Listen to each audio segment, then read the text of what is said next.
quickly touch on any thoughts on the Google Stadia? I hate it. Yeah.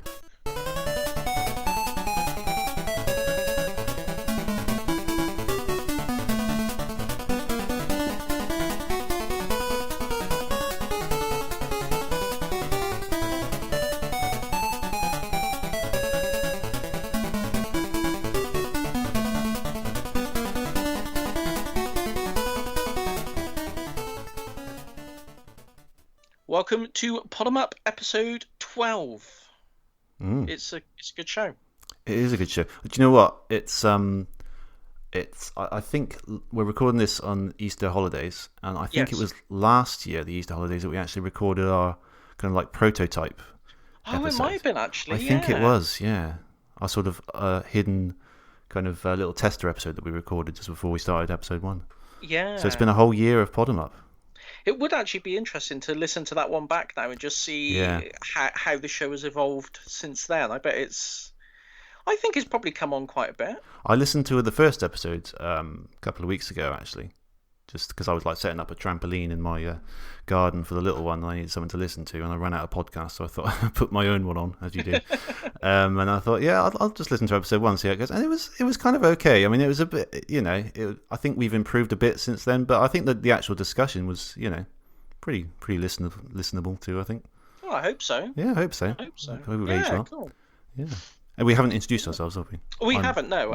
Sorry, I'm Ollie. Tibbs and Ollie.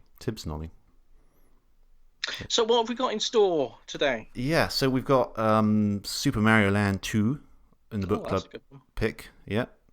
And it's just you and me this time, obviously, after our pretty awesome episode last time with Vic from Retro Electro. Yeah, I really enjoyed that. That was a great episode. I really, really enjoyed. Great chat with him. He's a brilliant guy. Yeah. Really easy to talk to. And I hope you've all gone and purchased your little Mega Drive models. I hope so. Yeah, hopefully. I hope so. Because I want to find out what's next. I really want them to Me do too. Sega Dreamcast with a little VMU. Yeah. Did you see that picture he retweeted from someone else who'd actually... Oh, what, the mock-up? He did like a mock-up shelf, and he's obviously got all these little sort of... He had like these cards printed up, like the holders, and he basically he got like a real Mega Drive, put it on like a stand, much like the Retro Electro one, and did the same for loads of other consoles, so you could see what they looked like in next to each other. They looked really, is really that cool. How we did it? Oh, cool. Yeah, they were like the real ones, and they just sort of zoomed I thought out they were bit. like renders. I thought he'd sort of done like a little computer render of it, but I don't think so. I think they're the real consoles. Oh, great. That's awesome. Yeah, check it out. Yeah. Anyway, yeah, go and buy that if you haven't bought it now, because it's brilliant. It is. It's good. Yeah. So, what have you been playing? I've been playing a brand new release, Burnout 3. I don't know if anyone's heard of it. It's a little known. It's a little known gem. Yeah. Yeah. Is that inspired by that the Dangerous Driving? Was it called? Yeah, I think everyone's heard of that by now. But I mean, Burnout. That's the real. That's the diamond in the rough. That is. Yeah. Is that your first experience with Burnout? Yes. Is it? Right. Okay. I played Burnout Paradise. But I don't really. It's not really Burnout in the same sense as the other ones. I don't think, having played it isn't, the other ones now. I played a demo of Burnout 2, I think, back in the day. I didn't really sit well with me. I didn't really get on with it. But recently, you mentioned Dangerous Driving. I saw Digital Foundry did like a rundown of the game, and I thought it looked quite interesting. And it's obviously a spiritual successor to the Burnout series. So I picked up the first 3 games on PS2 and thought I'd just give them a play. First one I didn't really get on with it. The second one, it was all right, but it didn't really click with me. But the third one, so much fun. It's brilliant, isn't it? It really is. I played it a lot back in the day. I think about 2005. I think, which is probably when it came out. I think that sort of time. I think. Yeah. But yeah, it's so fun. It's ridiculously fun. Yeah. It's got that same sort of thing. I can't remember where I read this. It was some magazine or it might have been a forum or something.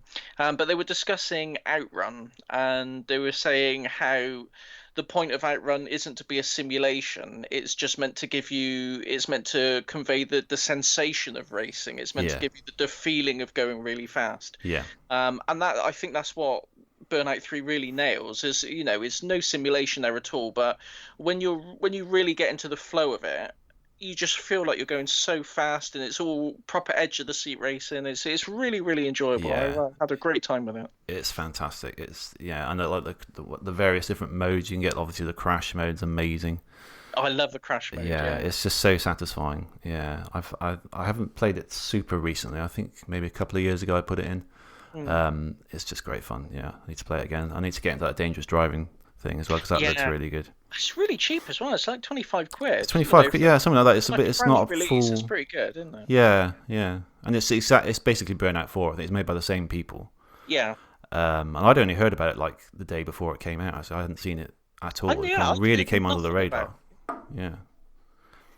Yeah, it really surprised me though how Burnout sort of disappeared as a franchise. Really, I know, like I said, there was Burnout Paradise, but that was more of sort of just an open world racer. It wasn't. It didn't seem to have. It didn't have the same sort of attitude as Burnout 3. That's right. I didn't get on with that game particularly. It was all right. I think it split people. I think because I think a lot of people saw that you could kind of work your way around the city and kind of find your own routes through it rather than following one path. And I kind of get that, but I think it loses the real fun factor of Burnout for me. Yeah. I mean, I didn't get far into it, to be fair, but I didn't stay with it. A few hours into it, but I didn't stick with it. No. Yeah.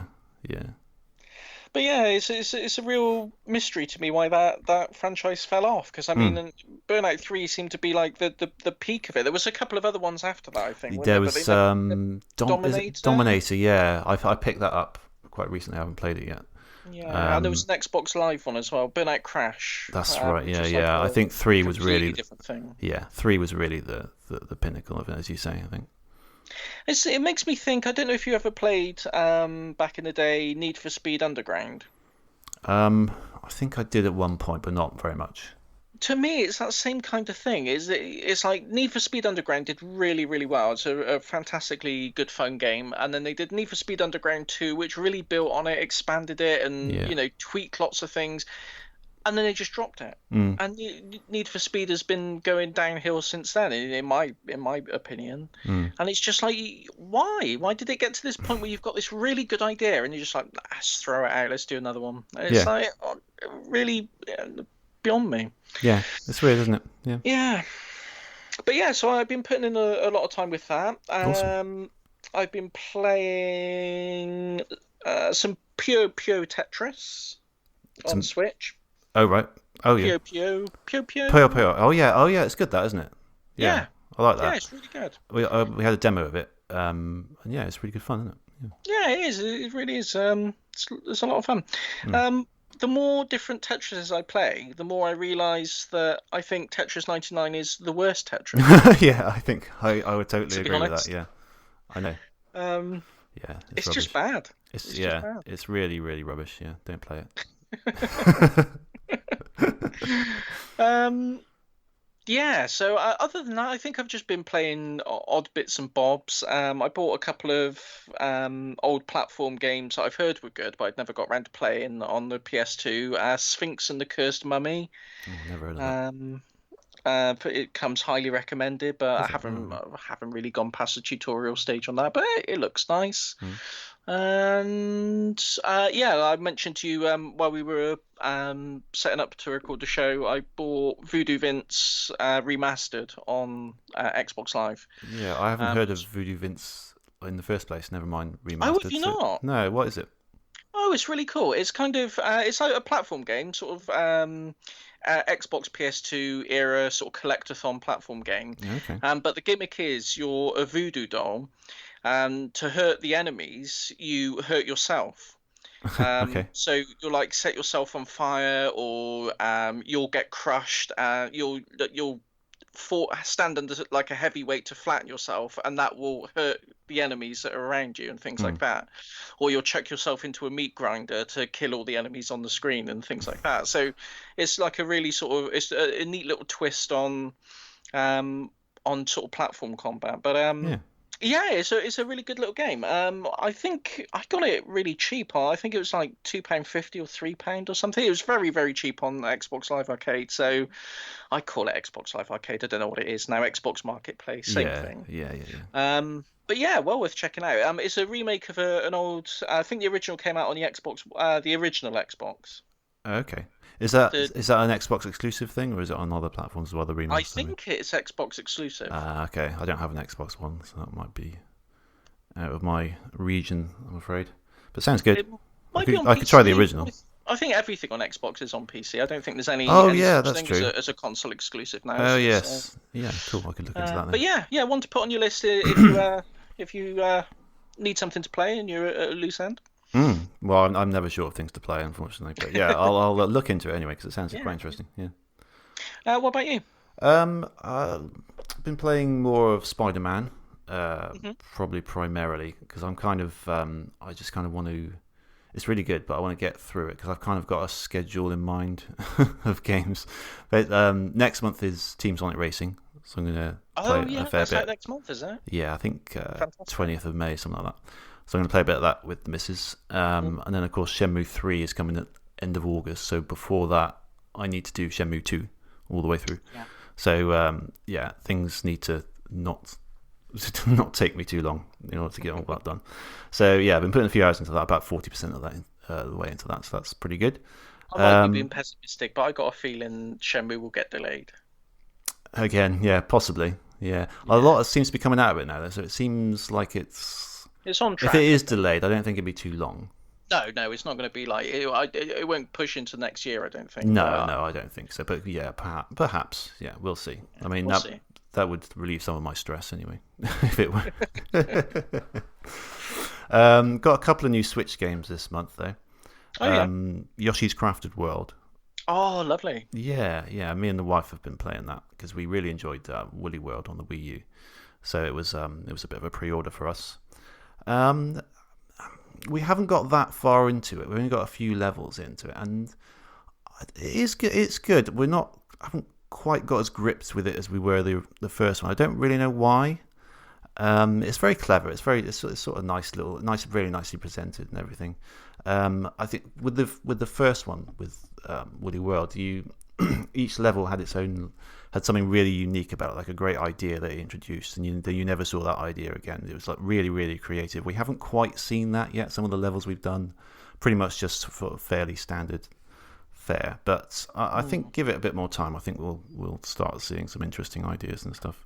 Yeah, I love the art style of it. I It's love lovely, isn't it? It's kind of it's yeah. very very Little Big Planet actually. Yeah, it is. Yeah, I've seen some gameplay footage of it, and there are a few bits in there that really strike me very Little Big Planet-ish. Yeah, everything's Little sort Big of made out of. Planet-esque.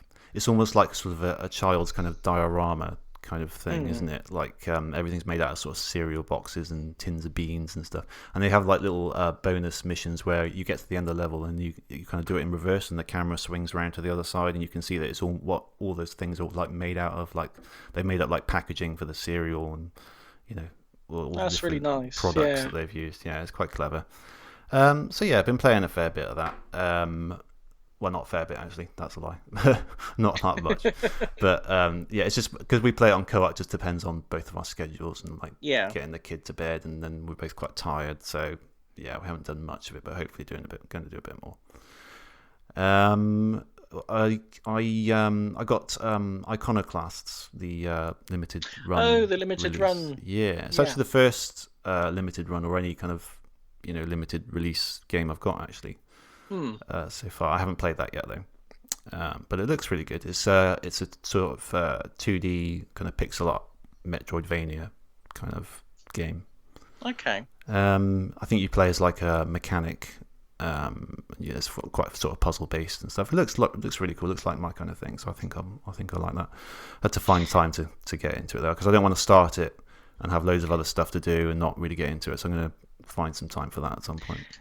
Has it got the character from Crypto the Necrodancer in it, or am I thinking of a different one? I don't know. I'm not familiar enough to tell you. I'm gonna have to look at that now. I think I've got it on. I think it was one of the PlayStation Plus games. Possibly, yeah. It's been out for a A little while while, ago. maybe a Yeah. year or so, possibly. I'm not sure. Maybe she just looks similar. I'm not sure. But Possibly. yeah, It's sort of yeah, the main character, sort of a blonde kind of girl with a ponytail, I think. yeah. Um, but yeah, No, it so looks really cool. yeah, looking forward to that. Yeah, I like the limited run packaging. You get a proper manual with it for one thing. That's quite nice. Yeah, Not just like a leaflet with button controls and that's it, which is the most you'll get if you get anything these days. Everywhere elsewhere, isn't it? yeah. So you get like a proper little manual, which is cool. I like the little Switch manuals. They're quite nice, aren't they? They're smaller than. Yeah, they're really They don't. compact. They don't go on the opposite side. They go sort of above the cartridge, don't they? Yeah. Yeah. Yeah. So. Well, I like that. I mean, I like the only limited run release I've got is the Windjammers. Mm, And yeah, like you say, it's a really nice package. It's really presented really well. mm. It took a long time to come Yes. from the time the pre-orders closed to actually being delivered. Oh yeah. This But was. I mean, for me, this one was in January, I think. So it's. yeah, I thought it was actually coming late April. It came late. Well, it started. They released it late March, so it actually turned up quicker than I expected it. But it was still quite a long time. yeah, it's a bit of a long sort of lead time, but yeah, it's good. Like I say, I think we've discussed it before. The only issue I've Mm. got with limited run is when they don't have the open pre-orders, and there's only like an actual limited amount that you've Yeah. got to log on at a certain time, and Yeah. it's Yeah. just not. No, it's just Nah. yeah, it's right at 5. The only one I'm still waiting to hear about physical release is A Hat in Time. You know that Oh yeah. sort of 3D platformer kind of Yeah, I've been collectathon thing. holding off to play that for a physical release. Yeah, exactly. Me too. Yeah, I haven't I haven't downloaded it yet because it looks really good. It looks like the kind of game I like. So Yeah. I think because they're coming out with a Switch version fairly soon. I reckon they're holding off until they've got that out and then hopefully because it's quite popular. I'd imagine they'd want to do a physical release at some point. I think they've confirmed it. I'm Have they? sure. I I think hope so. so. Maybe it's just wishful thinking, but I'm sure I remember them confirming that it was all sort of giving a nudge, nudge, wink, wink. It's in the works, kind of Yeah, sort hopefully. of confirmation. But Yeah, I think they've done like a sort of a fake N64 version. I'm sure, like just the cartridge. Well, it doesn't work uh, obviously, but yeah. yeah. So that's quite cool. Only other thing I played very briefly the other night is have you seen this Sonic 3 Angel Island Revisited thing? I have, yes. I've Yeah, not played it, but it's I've seen it. it's pretty impressive. It's kind of like the Christian Whitehead approach, but like done without his involvement, just working on PC. And I think it uses the ROM of Sonic 3 and Knuckles if you've got one handy, or Okay, you can get it good. through the Steam one if you want to do it legally. Yeah. Um, it just adds sort of widescreen. It's got a time attack mode, achievements, like loads and loads of options, even more than like the Christian Whitehead version. So you can like you can even change like the individual music. So where in instances where Sonic 3 and Sonic and Knuckles have different music for like the boss and like Knuckles' theme and stuff, you can choose which one you want for each of those. Yeah. Like really specific kind of stuff, and a couple of things added from Sonic Mania, like how you control Tails' flight when you're playing as Sonic and Tails. You Oh, can and press they've added the drop dash as well, haven't and then they? the drop dash is in there as well. I think it's a really nice package. Someone's put a lot of effort into it. Mm. I don't know because it uses the ROM. I don't know. Obviously, something very clever has gone. I couldn't begin to tell you how it's done. I don't know if they've just using the data in their own engine, sort of recreated engine, or if they're just editing the ROM. I'm not sure. I don't know because I know it's a lot of the features that I've read about seem quite similar to the Sonic 3 Complete ROM hack that came out of a few years ago. Yeah. So I wonder if it's kind of like an expansion on that. I don't know. I think they've changed it enough that I don't think you'd be able to run it on original hardware like you could with No, certainly not. The Sonic 3 Complete. So No, they're the whole obviously doing menu something system. above and beyond. The whole menu system is beyond Mega Drive capabilities, certainly. Yeah. Yeah, but it's cool. It's sort of because Sega haven't re-released these games in ages for whatever musical licensing reasons it would seem. It's looking like kind of like the definitive version at the moment, to be honest, because it plays perfectly. There's no, I mean, I only played it briefly, but the physics were fine. If they have been changed at all. So What's yeah, the it's sound emulation like? That would be that because I'm a bit of a purist when it comes to the sort of the Mega Drive sound, and there so, aren't many emulators that get it right. okay. Does It's is it, the PC emulation, the official Sega emulation, any good? it sounded pretty good to me. I mean, I don't know. Yeah, it sounded alright. There are two options. I know that it said emulated or kind of enhanced or something that they've done. I can't remastered or something. I can't remember the word Oh, they've used, but cool. you've got two options there anyway. And well, it certainly didn't sound awful, Oh, good. but my ears probably aren't very good at picking out differences in sounds. To be honest, I maybe think I think you'd probably notice. If you didn't notice, I don't think I I would. didn't notice. I played like Ice Cap and Launch Base because it's got like a free roam thing where you can just play any level. So I just Hmm. jumped in there and it sounded pretty good to me. Oh, that's good. I'll Yeah, definitely check that out then. it's I've worth. Yeah, I'd recommend you seen it do going it. around. It's worth trying out. It'd be nice if they did like the Sonic 1 and Sonic 2 versions as well, so you could play widescreen versions on the PC because they Yeah, haven't done that on those Christian Whitehead versions, have they? I know. It does my head in that they've Yeah, not done that. There's no reason at I know, all. I know. It's It's so really frustrating. annoying. It's literally the only reason I bought a New Year. Yeah. Well, the other week I got because they've on the Amazon Fire Stick, or Amazon Fire TV, they've done this Sega package of classic games, and it contains all three of those remasters. So that's the only other way that I've seen of getting to play it on the big screen. I hope they've. I don't want to put you off, but because you probably already spent the money now, but they might have patched it ages ago. But I've got an Amazon Fire TV, and I got the I don't know if I bought them or if I sideloaded them, but I got the Android versions of the Sonic 1 and Sonic 2 Christian Whitehead remasters on there. Yeah. And they've both got game breaking bugs. Like literally, the game will stop working. Particularly if you complete Hidden Palace Zone on Sonic 2, it will always crash the minute you beat Robotnik on Hidden Palace Zone. Really? Oh, right. Yeah. Okay. I've Um, and Sonic 1, I think it's somewhere. I think it was in Labyrinth Zone somewhere. There's a bit of the level that just loads and the game just freaks out and crashes. oh, really? And I've did a few there was a few updates that came out and a couple of firmware updates for the Amazon Fire, but I think after the third time updating it and it still wasn't fixed, I kind of gave up on it. Oh, But they okay. might have fixed it by now. I haven't. I mean, I played Sonic 2 up to Hidden Palace, but I didn't Mm, complete it because I wanted to keep the save because the save file there at Hidden Palace or Mystic Cave, yeah, so I could go back to it easily. yeah. I deliberately didn't complete it, so I can't confirm that. But I haven't heard about these bugs. There are a lot of people complaining that it doesn't work on my Bluetooth controller or doesn't run well on the stick, But I've got it on the proper Amazon Fire I'm gonna TV. say yeah. I bought the actual Fire controller, so I don't know Yeah, well, about. I'm using my 8-bit Do control pad, and that seems the SNES Oh, one, and cool. Yeah, that seems pretty good. It seems to work, yeah, and yeah. Oh, yeah. When it works great. But yeah, yeah, like I it said, has just it has crashed sort of a couple. I think it did crash on Sonic CD once, but I don't think there may have just been a random thing. I'm not sure. But yeah, anyway, they're there, and that's the only way I can play them at the moment. yeah, yeah. Yeah, I really don't know. I mean, it's just money sat uncollected by Sega. I don't know yeah, why. I know, it's They're ridiculous. so frustrating as a company, aren't they? They But are. there we go. I mean, that might transition us neatly. I wanted to talk about the Mega Drive Mini. Oh yeah, of Um, course. because that's just been it's been announced ages ago, but they've Yeah, recently kind of been talking a lot about that lately. I think it's got a release date of September 20 some. September, shortly after my birthday, I think. Okay, yep, September 20 odd thing, I think, isn't it? Yeah, 20, something like that. 21st, I think, something like that.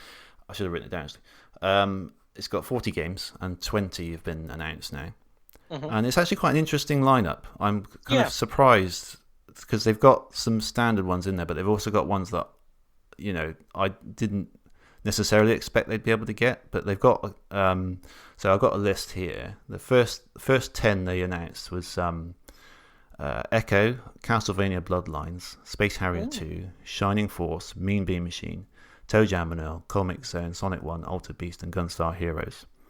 And the Castlevania jumped out there because that's obviously not a Sega no. owned property, but they managed to get it. And then further still, the second lot, contained Castle and World of Illusion games from Disney. Yeah. Now that's significant because if they can get other Disney games in there, like Aladdin, maybe that would be awesome. That'd be amazing. Yeah, that would be a really good lineup. And then Thunder Force 3. I think they own the Thunder Wars games now anyway, don't they? I think they do. I think yeah. they bought Techno stuff. And then Super Fantasy Zone, Shinobi 3, Streets of Rage 2, Earthworm Jim, Sonic 2, Pro Protector / Contra Hardcore, and Landstalker. So that's a pretty good lineup already. It's a really good lineup. Yeah, I mean, I'm impressed by that. That's really good. I mean, I compared to, I love the SNES Mini. Yeah. But I would say comparatively, it's a stronger lineup of games than there's more big games, big titles in that than comparatively to the SNES. I think. Yeah. I'd say it's a stronger lineup. Well, I mean, for a start, they got twice as many as the SNES had. Well, yeah. I mean, I think that's probably the strongest lineup of any of these minis that have come out, actually. Yeah, arguably, yeah. So yeah, that's something to look forward to. I think that's just. Of course, the big question mark is how well does it emulate? Still, I think they really took on board the criticisms people had about the At Games consoles. Definitely, because it was originally At Games who were scheduled to do it, weren't they? That's right, and they've ditched them subsequently. They've ditched them. So I think they know people are going to be putting it under the microscope a bit. Yeah. So I'm hoping they're really going to put the effort in. And this has been in development for a long time. I think, funnily enough, because I mentioned our little prototype episode earlier, I think we talked about this on that episode, which is a whole year ago. And I think it was just announced then. So, this has been cooking for a fair old while. Yeah. So I'm hoping they've, obviously the ditching their At Games probably delayed them to some extent. Yeah, it probably did. But I mean, they've got the advantage of seeing what Nintendo have done already with the NES and the SNES. Yeah. And they've seen how people responded to PlayStation when they rushed theirs out the door, and it was a travesty, really. Yeah. So they've got all that sort of other people's mistakes and successes to crib from, and they've had all the extra time to do it. They don't really have an excuse to not put out something really, really special, to be honest. Yeah, especially when they've gone to the effort to get all these licenses like the Disney ones. I mean, yeah, that's awesome if they can get more of those. And yeah, that's a good lineup anyway. And you got 20 more. That's only half of it. So I'm really excited to see what else they can get on there. That'd be really cool. Yeah. Yeah. Didn't hear Golden Axe. Did you see Golden Axe? Golden Axe, don't think so. No, not. Or did I? I seem to. Hang on. No, I thought I've got a list of the Japanese, but the first round of Japanese ones as well. And I thought Golden Axe was in that, but I don't think it is. I mean, I'd say that's a no-brainer in there. At least Golden Axe 1 and 2. Yeah, I think that. At one point, they did say that only one game from each franchise will be appearing. Obviously, really? But they've got Sonic 1 and 2 now. So Yeah, obviously yeah. they're making an exception for Sonic. I mean, those two usually come together in most things anyway. If you get one, you get the other soon after, don't you? So yeah, I mean, you couldn't really put out a Mega Drive and not have both of those on there. I don't think. I think so. But I mean, that may be the exception to that rule. But yeah, I mean, they got Streets of Rage 2, which is probably the best one to put in. That's the best one to put in, definitely. Yeah, got Mean Bean Machine as well. Do you think they'll do a pull a SNES and the SNES Mini had Firefox, Star Fox 2? Oh, right. So put an unreleased one in. Do you think an unreleased game? Oh, that'd be really, really cool. That would be an interesting one, wouldn't it? If they did that. Sonic Crackers. Sonic Crackers, maybe. They'd have to do it up quite a bit, I think. But no, I wonder because there have been lots of unreleased, fully developed Mega Drive games, that have leaked out onto the net over the years. So there's definitely some titles out there that they could give, an official, the first official launch. So I would be interested to see if they did anything like that, really. Yeah. I don't know if they will, but it'd be interesting. Yeah. It comes with 2 controllers, I think, as well, doesn't it? But the 3-button one's not the 6-button, I think. Yeah, it's the 3-button ones in Europe. Well, worldwide, the international release is 3 buttons. I think the Japanese one is 6, but I might be right about that. Yeah. Okay. A cynical attempt to get people to buy both, one would possibly, yeah. say. Mm. Okay. Well, yeah, one to keep an eye on anyway. Certainly. Yeah. Have you seen the website for it as well? It's like really sort of old school kind of Oh no, I looking. haven't. Yeah, No. it's worth a look. It's got a little loading sort of kind of animation. It looks really nice. That's the one thing I will say. I liked with the recent Mega Drive collections that they put out on Switch, PlayStation, Xbox, PC, Yeah. the whole thing. The emulation was crap on it. It's not worth buying at all. But the presentation with is where you select a game from, like it's got like a little TV It does, and yeah. like all the games lined up, and it's sort of like in like a little bedroom. I really love that. That's a Yeah. really nice way of presenting it all. It is a good idea. They know how to tickle that little sort of nostalgic bone, don't they? Yeah, they do definitely. Yeah. Yeah, it's a shame that the emulation was dross, but the rest of it was, the presentation you can't fault. It's really good. Yeah. Cool. Yeah, that's awesome. Okay.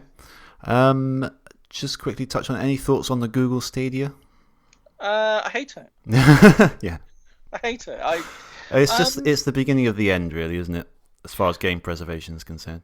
As far as game preservation is concerned, yeah, but I mean, I had one of the OnLive consoles back whenever it was they came out. They gave them out free. I don't know what it's called now. Eurogamer Expo it was called then. It's EGX now. But back then it was called Eurogamer. And it was in Earl's Court in London. And I went down there, and they had like a big thing set up in the middle, demonstrating how great game streaming was, and everyone who went there got a console free. I got there late and didn't get one, but I got a token that I had to pay £1 for, and then they post me one in the post. It never worked properly. Even when it was an active service, presumably. Yeah. Yeah, it's just, the latency is just too. It's just terrible. It just doesn't. There were some games that were barely playable. I think the only game that I really was able to play to any, degree of success was the Prince of Persia reboot they did a few years back. Oh yeah, I remember. Yeah. The one where you couldn't die. Every time you fell off a ledge, you sort of went shoop and. It was time limited, wasn't it? That one. I think it was on Xbox Live Arcade. Yeah, I remember that. You had like. Oh no, not the arcade one. This was like a full retail release. Okay. And he had like a sidekick girl with him, and she had like powers or something. Every time you did something wrong or got killed, she would just like bring you back to life again, and you literally couldn't die. There was no sort of way to die in the game, but. Right. That's about the only one I could play through. I tried playing Sonic 1, and it was absolutely unplayable. And they were bought out. I think they were bought by Sony. Yeah, I think they were. And their technology was folded into PS Now. Yes. Which I tried, and that doesn't work either for me. And I don't have a slow internet connection. I've got a fairly decent connection, and it just doesn't work. Did you do it via Ethernet, or was it Wi-Fi? Yeah. Yeah. Yeah. That's the thing. They've got such a. The reason this is quite far behind, like TV and movies and music with streaming, is the latency issue. You really have to have that nailed down in order for it to work, and you have to have it nailed down for most people. And I don't know if we're there yet. No, but the thing is, I don't know if it's ever possible to be there. I think it's just a physical limitation of telecommunications. I mean, I'm not saying it's completely insurmountable, but I don't think within the sort of next 15 or 20 or 30 years even. I mean, it's just I don't know what technology is going to provide instantaneous zero latency, which is realistically what you need, especially for Twitch games. Yeah, it's interesting because obviously they put a lot of money behind this. They've built this. This sort of server thing that's supposed to be able to output graphics, twice as good as PlayStation 4 and Xbox One or whatever it is. So they're obviously confident that they can do it, but whether they can or not, I don't know. Maybe for a few select people, perhaps. But they were saying that to combat the latency, the controller itself is going to connect directly to the server. Yeah. How does that stop latency? Yeah. Because the video stream's still got to come down. I mean. Yeah. There's still going to be because a disconnect between the video stream and your controller input, that's right. surely. Because if you've got to do split-second timing, okay, your controller's up to date, but your feed isn't, and Yeah, you're physically pressing it, a couple of frames later than you should be.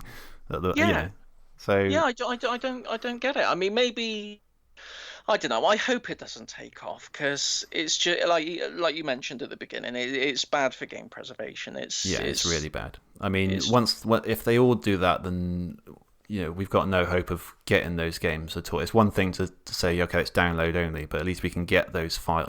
People can get those files more or less. But if it's all coming from a server, then unless someone hacks in and gets them all, you're not going to get them, are you? You're not going to be able to preserve them. Once they go down, they're gone down forever. yeah. And that's terrible. Yeah, and going back to OnLive, they Yeah. were selling quote unquote games at full retail price. Mm. If you bought those, well done, great. Yeah. The server's gone now. I know. I don't like it at all. No, I don't even really like it for like TV and stuff because I like to know that I always have access to those things, and they even on like Netflix and stuff, they take stuff down. Yeah, they do. Yeah, And it's you can be halfway through a series and it's gone. Yeah. And I hate that. I hate that they have the power to do that. That's Yeah, what winds me up about this kind of thing. yeah, absolutely. Yeah. It's just we're just old-fashioned, I think. We are a bit old-fashioned. I must admit. Because there's going to be kids listening to this going, "Oh, I don't know, you've always got the internet. What, you don't have the internet at home? You don't have the internet on your phone?" And it's like, I get so fed up of hearing those arguments. I know. I must admit, reading all the stuff about it, I felt so old because it was all. Yeah. Yeah, it's so focused on like streamers and stuff, and all these kind of influencers and people and stuff like that. And oh god, I feel so old. I mean, to be honest, I don't really get. This isn't the popular opinion these days, but I don't really get sitting and watching someone else play a game rather than me playing it myself. Do you know what I mean? Not I mean, as not as a not as a regular thing to do. I mean, No, there are certain exactly. situations, if you're stuck on the game, you want to see someone else playing it to figure it out. You want to get some gameplay footage, to see some gameplay footage before you buy something. That's totally understandable. That's fine. But to actually sit and watch someone play through a game rather than you playing it yourself or before you play it yourself, it's really weird, isn't it? It is weird. I think it's weird. Because I was in CEX once and I heard these two kids, one of them picked up and said to his mate, "Oh yeah, Uncharted 3. I haven't played it, but I've watched someone play it like 11 times." And I was like, what? What's wrong with you? How much time do you have, first of all? And secondly, why? What? Why would you do It's just mental, isn't it? That doesn't make any sense at all. The only time I got close to sort of getting the streaming thing was a Twitch stream called Richie Tries to Play Dark Souls. And it's just this guy who's just terrible, absolutely terrible at Dark Souls, and just persevering with it, and eventually he beat the entire game. Okay. But there's just something almost hypnotic about just watching him fail over and over and over and over and over. Yeah. And it's I kind of got it then, because like in the chat everyone was like really. It started off like people were just like, "Oh, this guy's terrible," but people really got behind it. And by the end, people were really cheering him on. It was like really momentous every time he managed to defeat one of these legendary bosses. Oh, okay. And I kind of got that. I was like, okay, yeah, I can kind of see this. Yeah. But I think that's the exception rather than the rule. Yeah, I I mean, think a so. lot I of think it there is are just. there are certain games that are more tailored for it. But I have to say, not a lot of the games that I would play personally. I think maybe a lot of these kind of battle royale games. Maybe Yeah. I can see that if you're into that. Maybe I can see watching other people doing that. But yeah, too old. I'd like as these things progress further and further into sort of new realms, I find myself curling up further and further back into the warm comfort of retro and how things used to be. Because fortunately, I've got like hundreds and hundreds of retro games that I want to play. So even if gaming changes completely beyond recognition and I don't like anything they do, at least I've got that, and I've got as many games that have already been released just to play for the rest of my life, hopefully. Did you see the Xbox One digital only console? I heard about it. I think I heard a rumor. Has that become fact? Has it? Oh, it's become fact. It's called the Xbox One S All Digital. People are abbreviating it to the Xbox One SAD now, which is, so says it all, really, doesn't it? Yeah, it does. Yeah.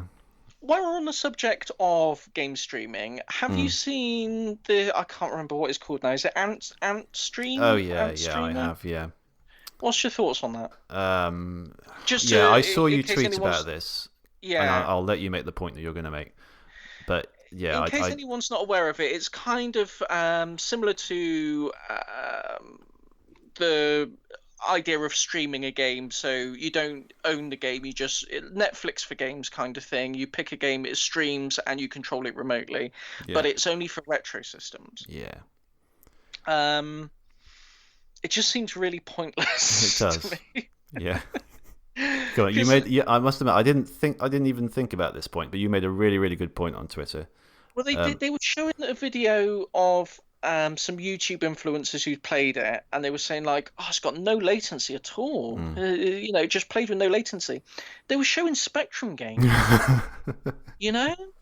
They're like 60k. They're like 30k. I mean, why you don't need to stream that? It would be far, far more effort to attempt to stream that than it would be to just download the bloody game and play it on an emulator. The entire Mega Drive library is like what, 600 megs, 650 megs, all the official games. Yeah. That's like an HD movie. Not even that. An HD half hour. It just doesn't make sense to me. It doesn't make sense to me at all. Yeah, and that's probably what they're doing, isn't it? I expect. Yeah, it's got to be. I mean, why would you,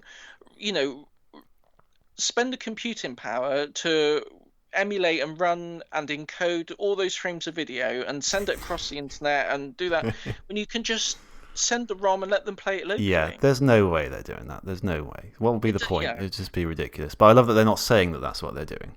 No.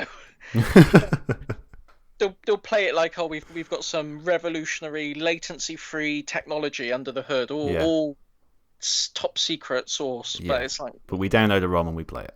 We download a ROM and we play it, yeah. But I hope, again, I don't like. It sounds really vindictive to say I hope these business enterprises fail. Well, I'll tell you what. I was at Play Expo last year, and they had it there behind sort of closed doors, behind this sort of closed veil kind of thing.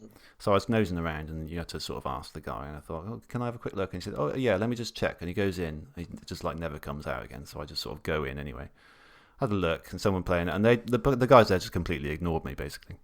So that kind of put me off, from the that's get-go, not good, really. is it? So yeah, screw you with your Spectrum games. I'll get an emulator. I just see, if nothing else, I mean, even if for reasons that I can't possibly think to imagine, that they were doing exactly what they said they were doing. It's just an assault on retro gaming as a hobby, I think. It's just taking away, it's trying to pull away ownership from even the retro side of things, that are our little safe haven of old-fashioned gaming. I'm not sort of jumping on the bandwagon both of streaming and of retro, really, isn't it? Yeah. Yeah. So I think we're on the same page with that. I think we are. Perhaps we should progress before we start having to get out our Zimmer frames and get off my lawn. Yeah, okay. All right. So let's take a quick break, and then when we come back, we're going to talk about Super Mario Land 2. Oh, what a good one. Yeah. Let's do it.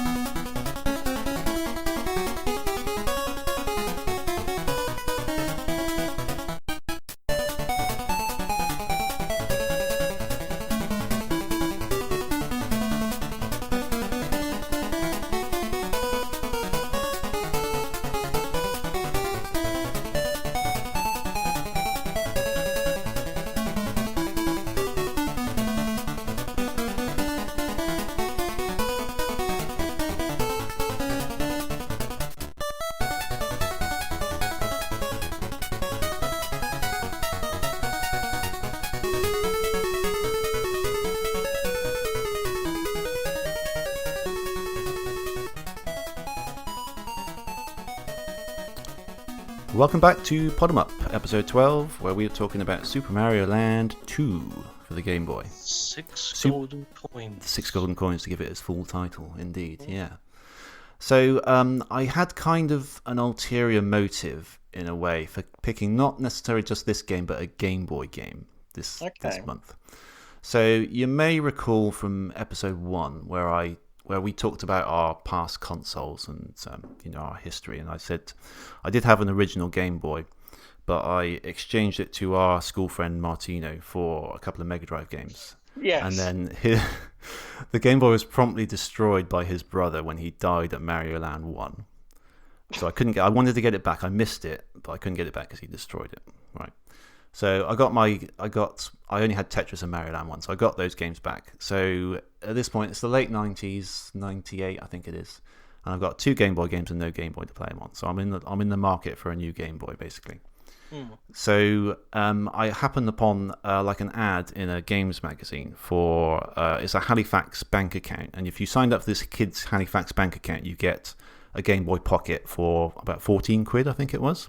What? Yeah, it was good. It was that's amazing. Yeah, it was awesome. So I thought, I'm having that, and that's actually still the reason I signed up for it. That's still the reason why I still have a Halifax account to this day, because I wanted this Game Boy. So anyway, those were the days before Amazon Prime and all that. It's where it said a little small print at the bottom. Please allow 28 days for delivery. Oh yeah. What were they doing in those 28 days? Because I know they always used to be the standard, didn't it? Please allow up to 28 days for delivery. And that was working days as well. That wasn't calendar days. I know exactly. It took weeks and weeks for this thing to arrive. Weeks.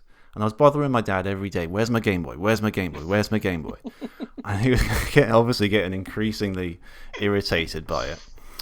So anyway, one Saturday morning about 7 a.m. or something, I get a knock on the door. My dad's not a morning person, so he kind of trudges down to the door, opens it, says, here's your effing Game Boy. He probably didn't say that, but he probably thought it, So finally, I get this package in my hands, exciting package addressed to me, open it up, pull out the box.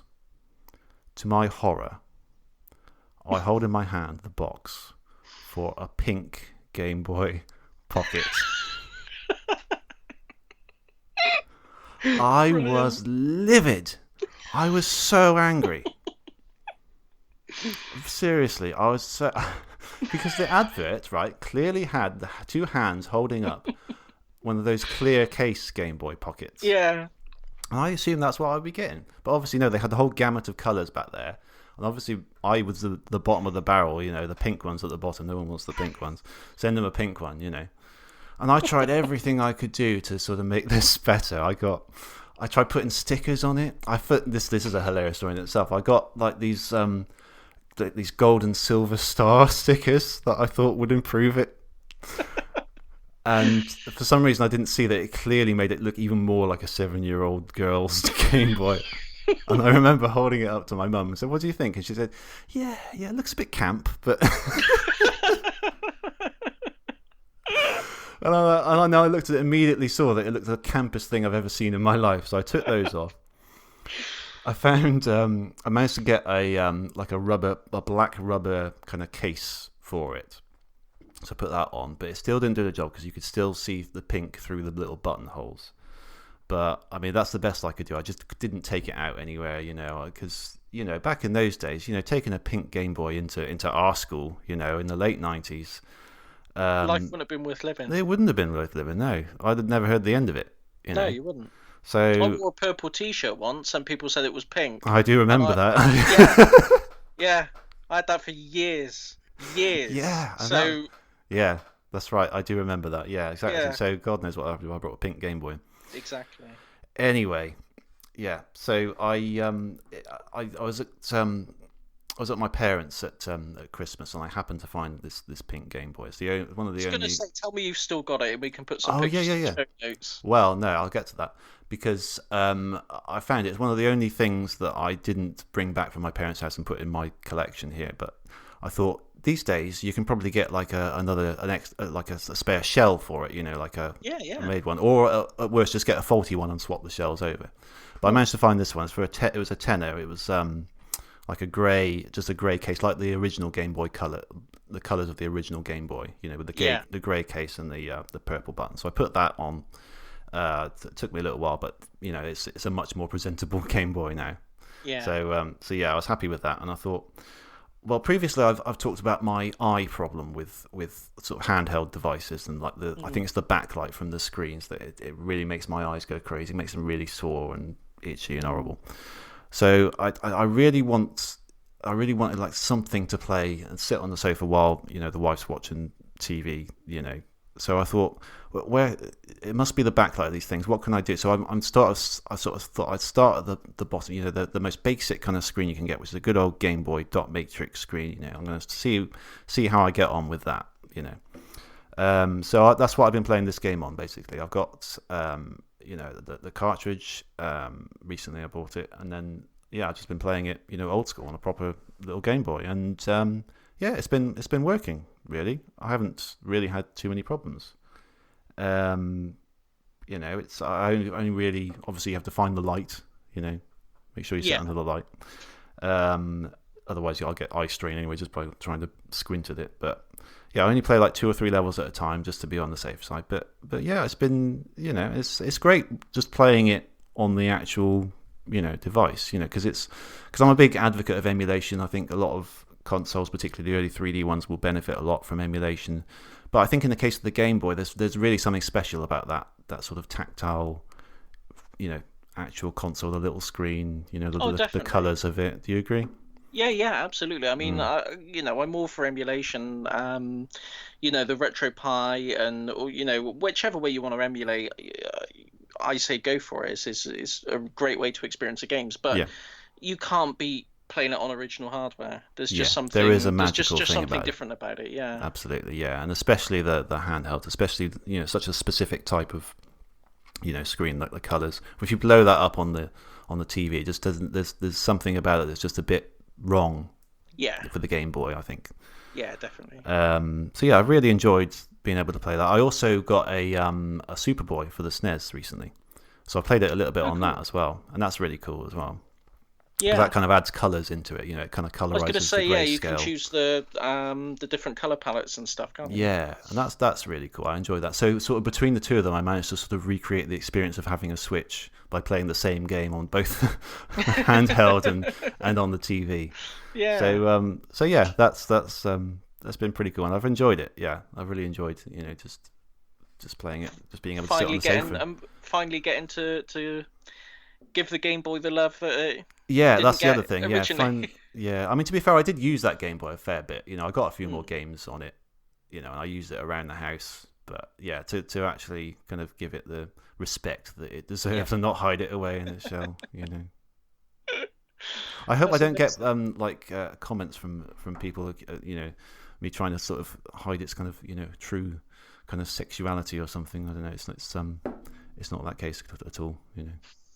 Just to put a disclaimer out there. When you're in a hole, stop digging. Yeah. No, okay. But I mean, like you said, I mean, we can laugh about it now, but when you're a kid, those sort of things matter, don't they? You can't be seen carrying a pink Game Boy. Absolutely. I mean, it was a different time. It was a different time. It was a different time. It'd probably be fine now, I expect. Yeah. In these enlightened times, but. I don't know if it would see if I don't know if a kid went to school now and they took like a bright pink PS Vita, and I reckon they'd still get a kick in. Yeah, things haven't changed that much. You can still get a good old kick in from a pink Game Boy or PS Vita. Yeah, absolutely. Yeah, never change. Never change. Fair enough. Okay. But yeah. So let's get on to the game itself then. Yeah. I picked this because I love Super Mario Land 1. It's as I mentioned at the end of last month's episode. If you had like the combination of say a Mega Drive and a Game Boy, this was kind of your Mario, really, wasn't it? Yeah, it was. Yeah. I think particularly in this country, Nintendo didn't have such a stronger footing going into the 90s as it did in America and Japan. We had a lot of other machines around, so I think there was a fair bit less familiarity with the early Mario games, I think it would be Well, fair to definitely. say. I mean, I don't think I knew anyone who had an original NES No, back in the day. no, me Maybe neither. one person, and I might even be misremembering that, to be honest. No one, at least in my area of the world, no one talked about Mario until the SNES came out. Yeah, yeah. No one was interested No, in so Mario. I mean, I didn't really have any friends who even had a SNES, so I was certainly aware of Mario being on those, as a obviously the rival to Sonic and everything, but it was really Mario Land 1 on the Game Boy where it was my only experience of Mario, so that's retro Mario to me. So I've Yeah. always been a little bit curious about Mario Land 2. I think it was around, some friends had it, I might have played it on a little bit, but and I've played it on emulation since, but this is my first real go at playing it.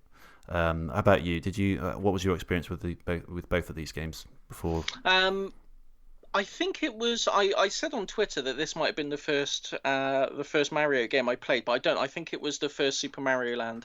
I never had a Game Boy. Okay. There was a friend of mine who lived just around the corner from me. Yeah. And when I go round his, I'd play. He had a Game Boy. He didn't have any other console. That was his thing. Mm.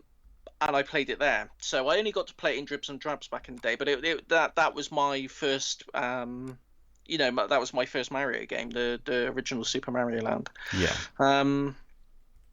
And yeah, like this pretty much the same as you. I mean, I was aware of Mario in the sense that he was, the rival to Sonic, and he was, the old console wars rivalry thing. But prior to playing this, I'd never played a Mario game. I don't think I'd ever seen the original Super Mario Brothers. It wasn't. No, I hadn't. Never really cracked Europe, I don't think. Yeah. And certainly the UK, I don't think it did. Yeah, it's funny, isn't it? Because Americans, their bread and butter, that's all they kind Yeah. of talk about, the NES and Mario, and I get that. But I think for us, of our age group, sort of growing up in the early 90s, really, it hadn't.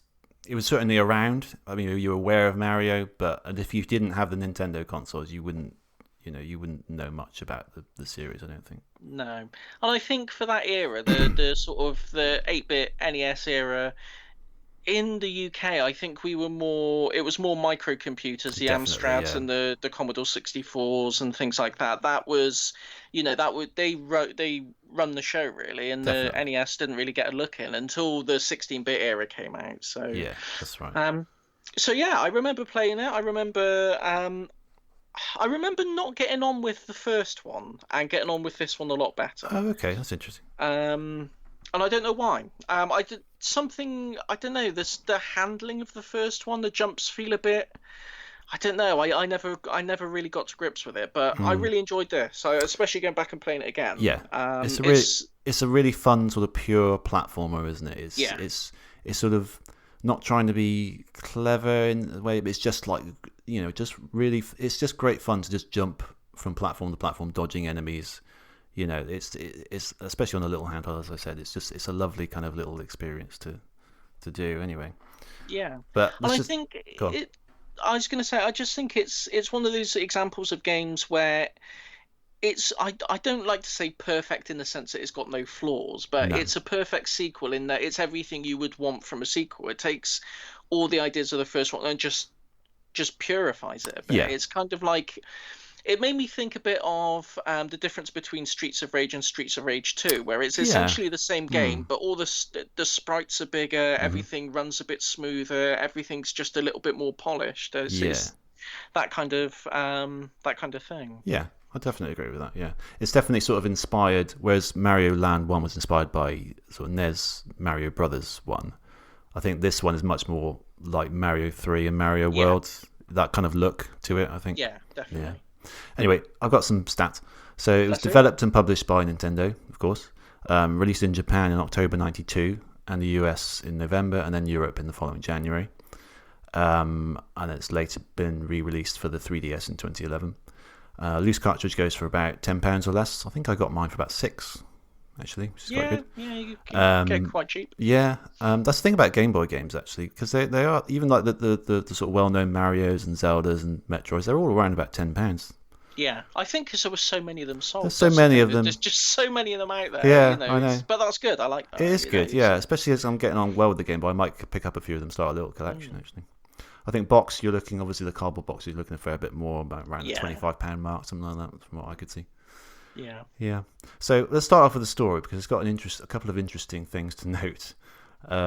So this is kind of paraphrasing, but so while Mario is off having adventures in the first game, old childhood rival Wario, this is the first appearance of Wario in any Mario game. He moves into Mario's own private island called Mario Land and brainwash the inhabitants to hate Mario. So there's a couple of things to note there. Did you know that Wario is a childhood rival of Mario? They go back a long way. No, I didn't. I didn't know that. No, it's quite interesting, isn't it? He's It an old kind of yeah.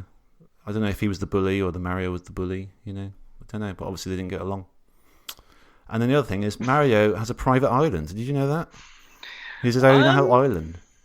He obviously doesn't come from like the Mushroom Kingdom. He kind of lives in his own little island devoted to himself.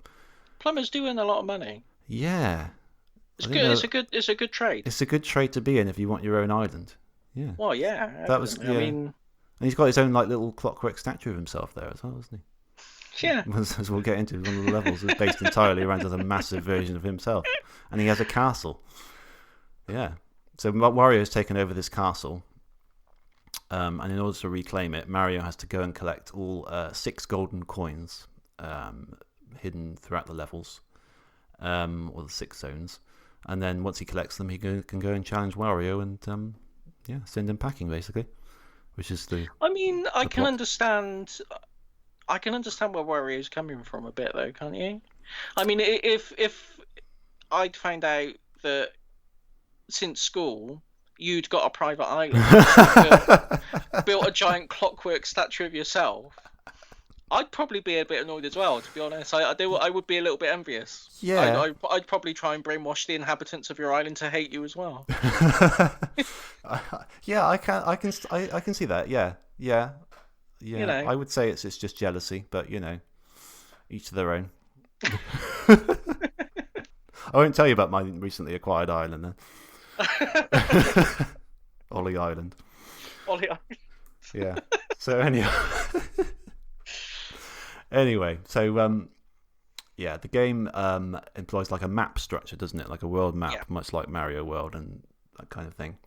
The key difference is you've got 6 main zones, and they've got levels inside them that have to be done sequentially, but you can actually play the zones in any order you want, which is a really cool feature, I think. It sort of just means if you're stuck on one level, you can just go to another zone and try whatever level you're up to at that point. It's great for particularly good for a handheld. Yeah, and it also saves after each level that you do as well, so that you don't have to like go to a castle or anything and do a certain number of levels before you can save, that kind of thing.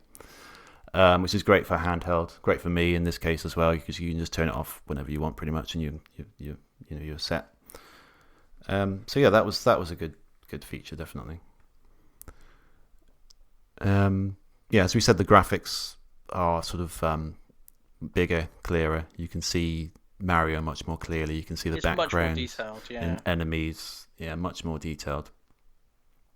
And the platforming, fairly standard Mario fare, really, isn't it? Yeah. There's I mean, that's what you want, isn't it? It is. It's really good. It doesn't reinvent the wheel.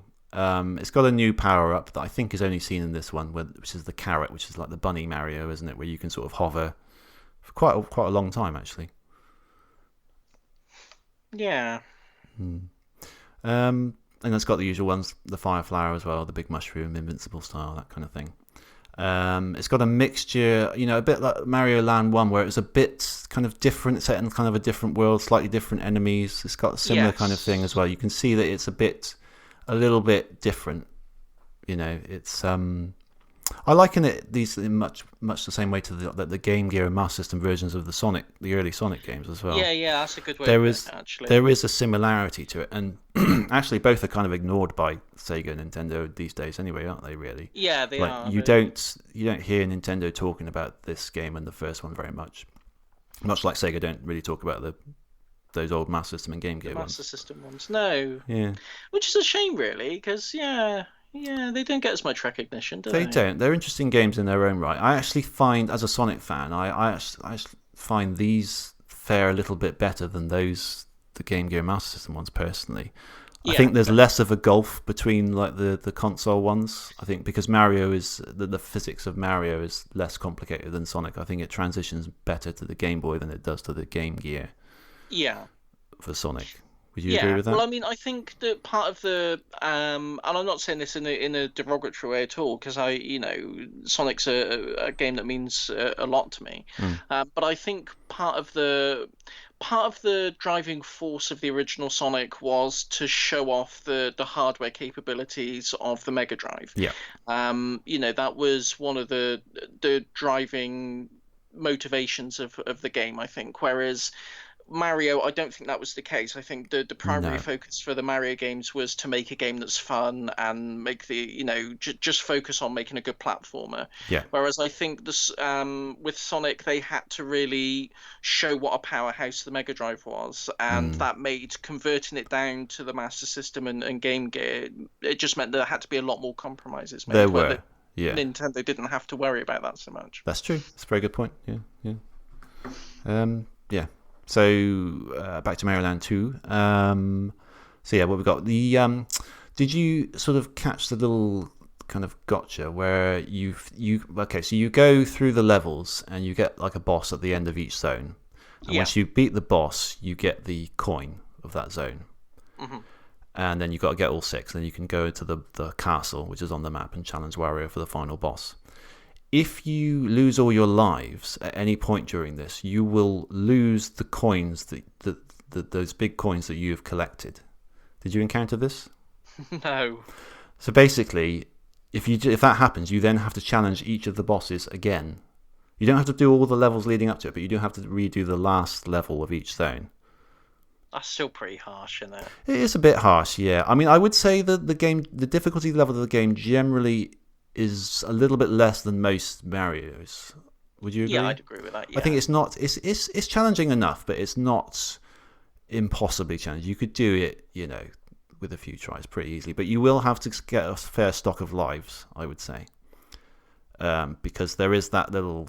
It's almost like it looks like there's a decision that they made sort of last minute. Do you know what I mean? Like just to stick the knife in a bit, Yeah. just to make it. This is a bit too easy. Come on, we want people to play this a bit more. So we want to be able to make sure that you don't. Not only do you have to do the bosses, but you have to do them all without dying. Basically, Yeah. I'm not sure what happens once you get all six coins. I don't know if that permanently opens the castle then, or what. But yeah, but there is that. I think I beat almost all the bosses, but not without dying. So I lost my coins a fair bit.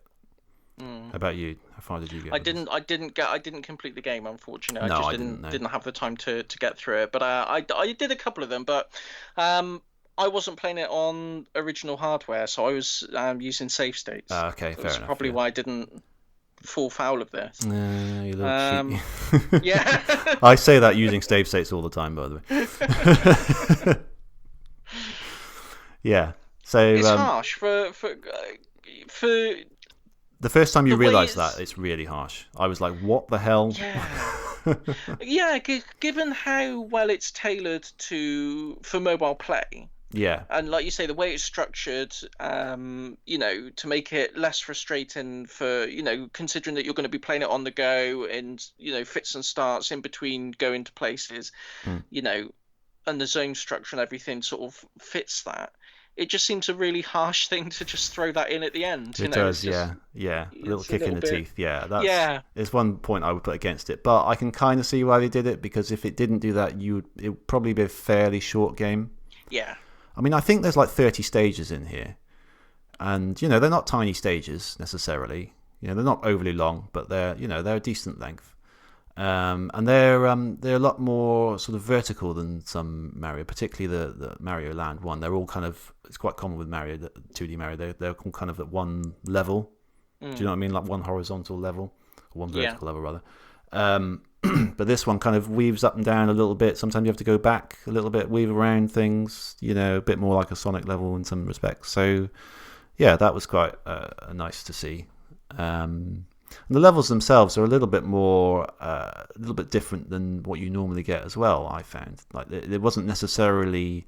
There was a little bit of the standard stuff. You get like a nice green level and a ghost. There's a ghost zone, isn't there? Like a pumpkin zone. But outside of that, there's some interesting ideas that you don't see in 2D Mario. Certainly, there's like a space zone. Did you see that?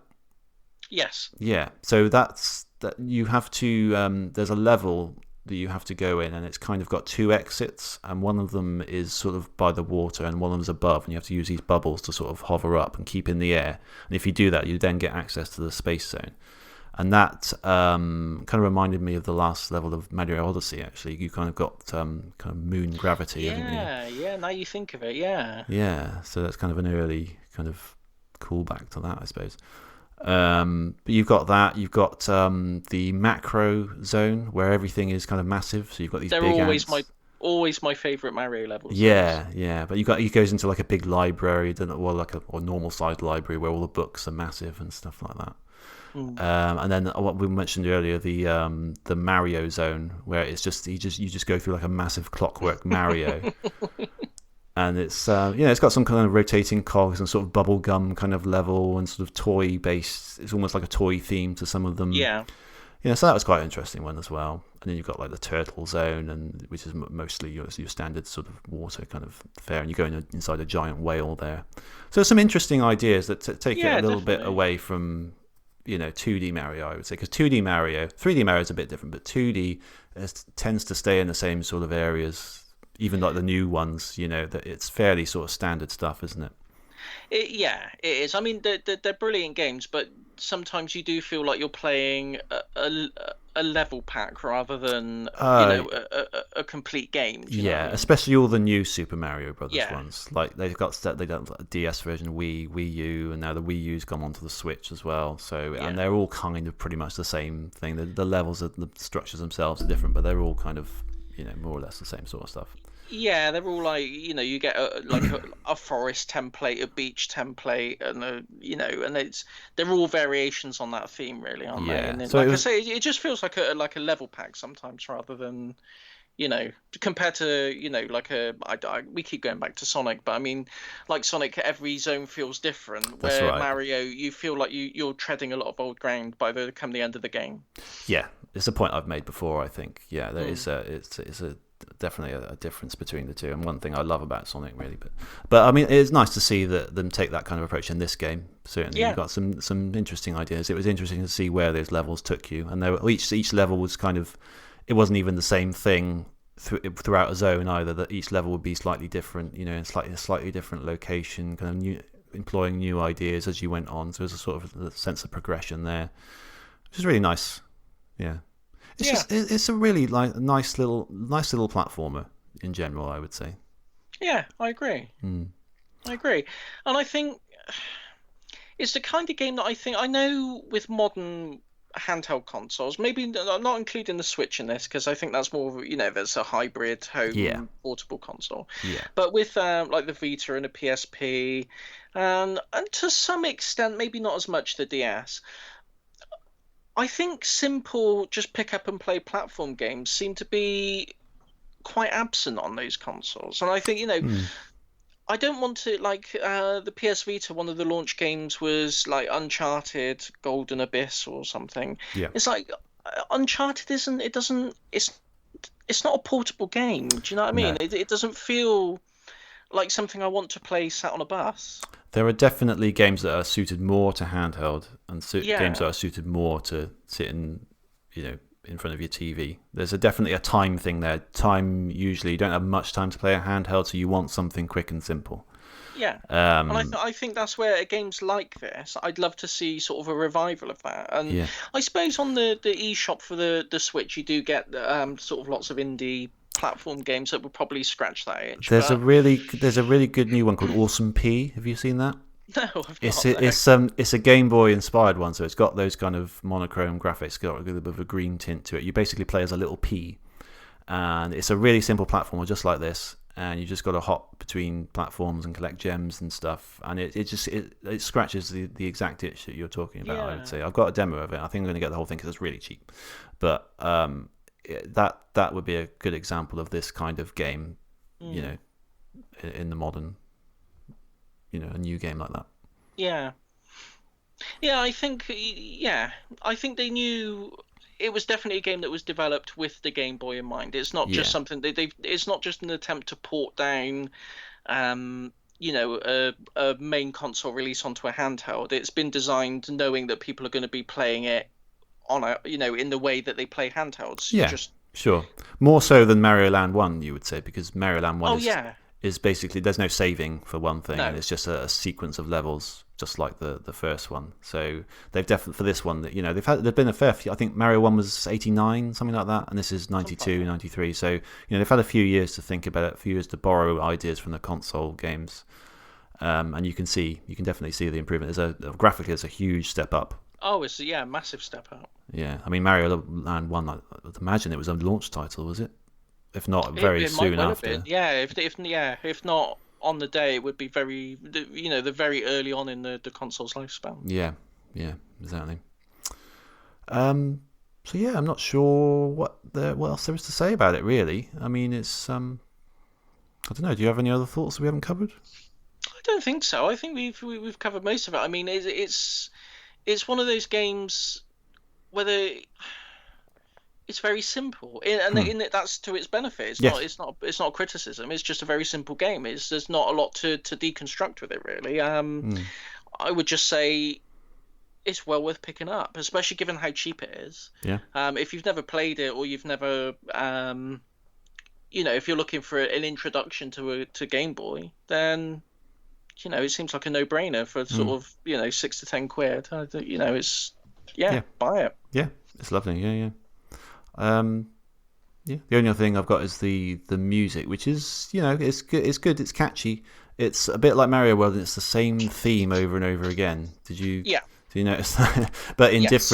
in different forms. The ghost version will be much more creepy version, and slower version of it, and it's a good theme. But It's a good I theme. do prefer the music in Mario Land 1, which is Absolutely. extremely catchy.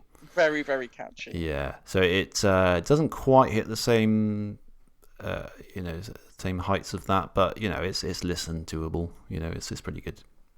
Yeah.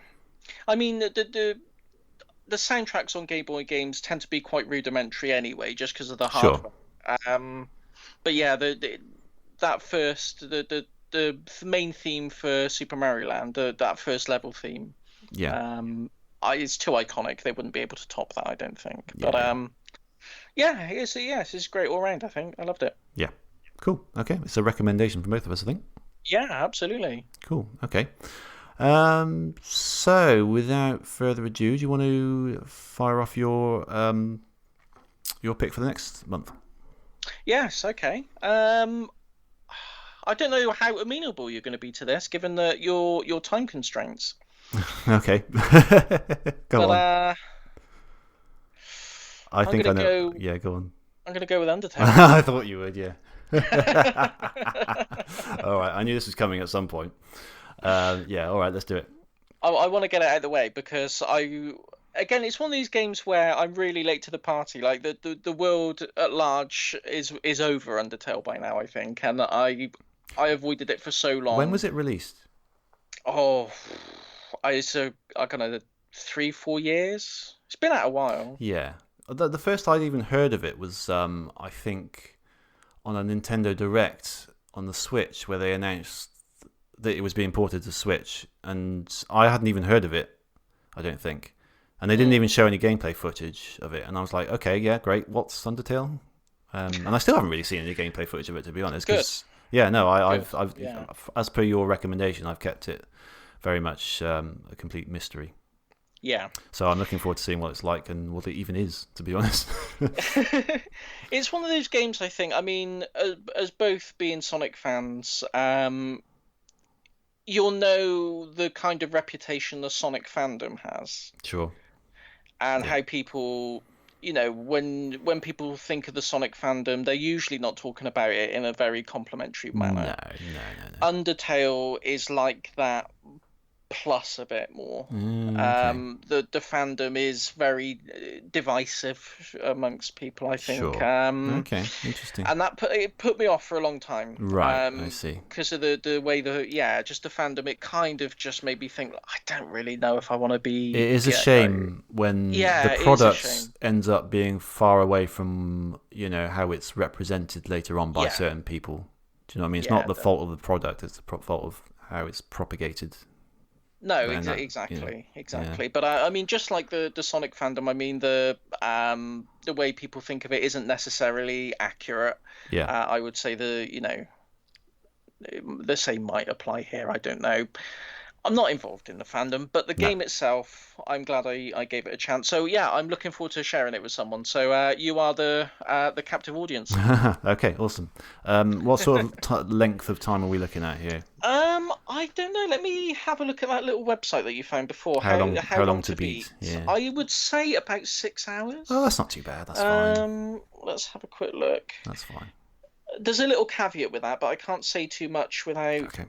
without spoilers. Undertale. Let's have a look.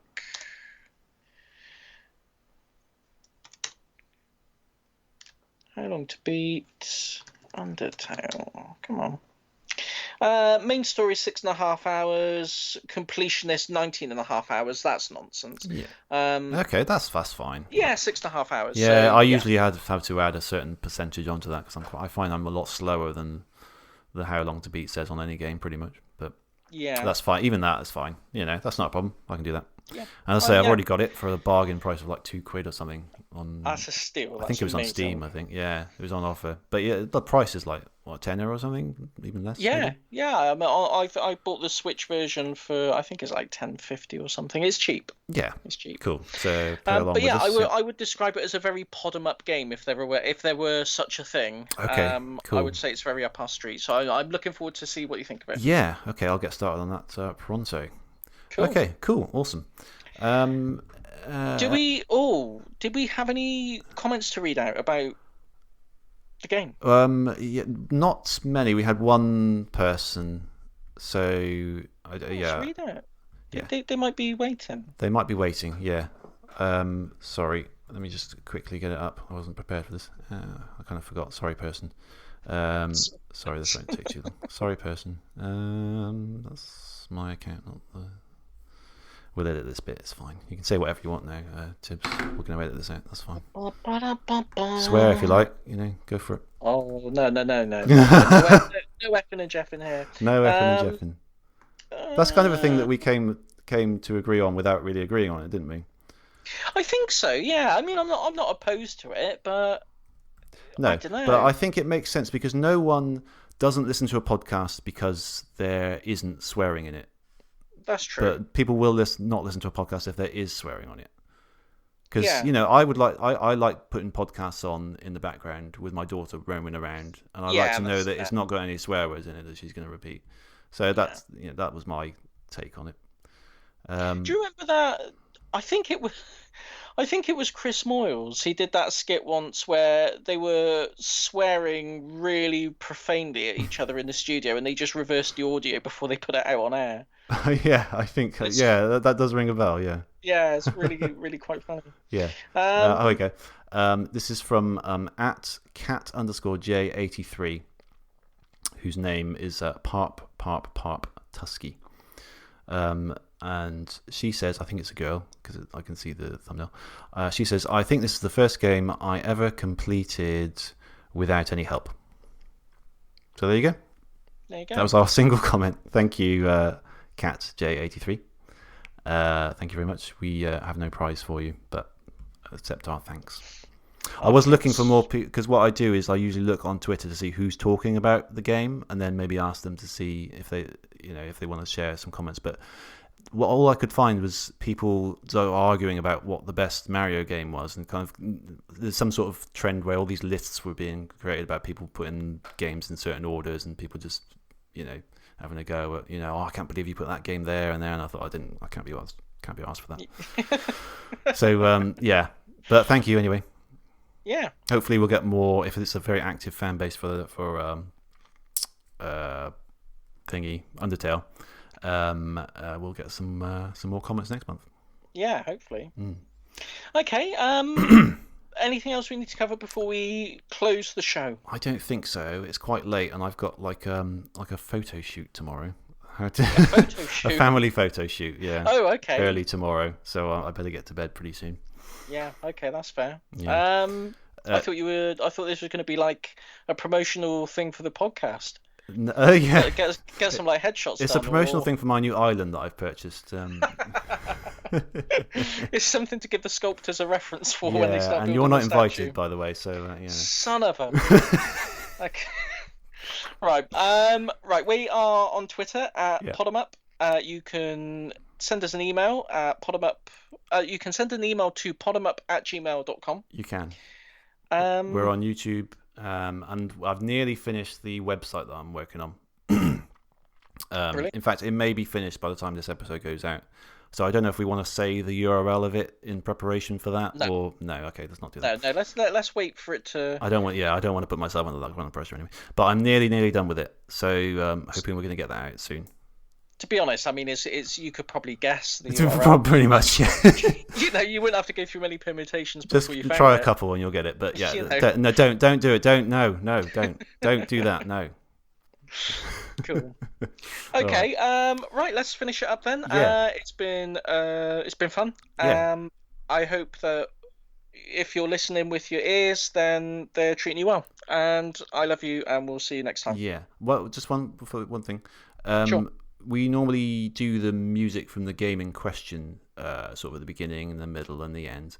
Okay. We can do that for the beginning and middle, but I'd like to end this on a track from Mario Land 1, if we could. Okay. So I'm going to just imagine you saying that for some reason. I'd like to end this on a track from my first album. I've got a new album out with the millions that I've got. Yes. Okay, that's fine. Yeah, we could do that. Yeah, let's do. This is actually the second level. This is called Muda Kingdom, and I think it's brilliant. It's one of my favourite pieces of game music, so I thought this was a good opportunity to play it. So Awesome. We're going to end the show with Muda Kingdom from Mario Land 1. All right. See you next month, guys. Bye-bye. Bye.